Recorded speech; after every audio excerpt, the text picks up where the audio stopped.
Hi folks, Dr. Craig Steingraber here. We've been talking about feet and how to make them feel better. And I wanted to talk about a very common ailment, so to speak. It's called plantar fasciitis. Now, plantar just means the bottom of the foot.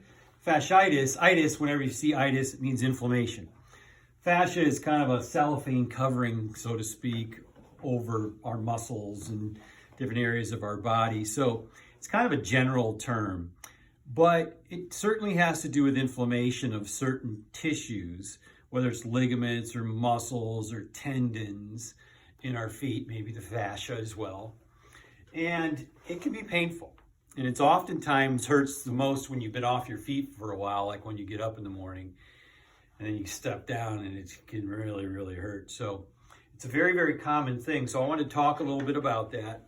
The key is to decrease the inflammation. And part of what we've been talking about in our previous couple of videos here was we got to increase flexibility of muscles and tendons and ligaments, whether it's by hand and doing certain types of muscle massage type techniques or manipulation and mobilization techniques of muscles and tendons and ligaments or the joints of the foot and ankle.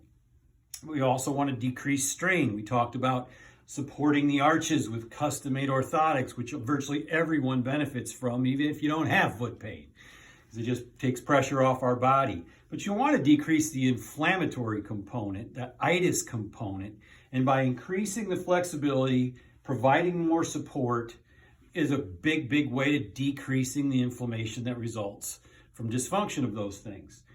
So very, very important in that regard. That may entail many different things. You know, one of the things that medical physicians and podiatrists do is they'll give you injections of anti-inflammatory medication, which is great. Can be great for the just the beginning to potentially lower the inflammation. Cross our fingers that the body takes over from there, and the inflammation is lowered naturally. But sometimes you got to do various things, whether it's ultrasound or cold laser.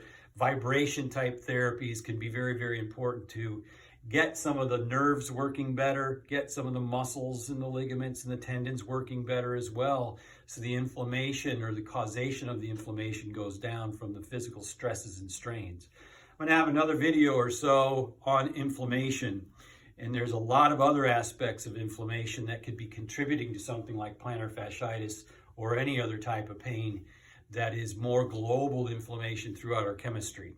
So we'll talk about that here in the upcoming videos. And thanks for joining us.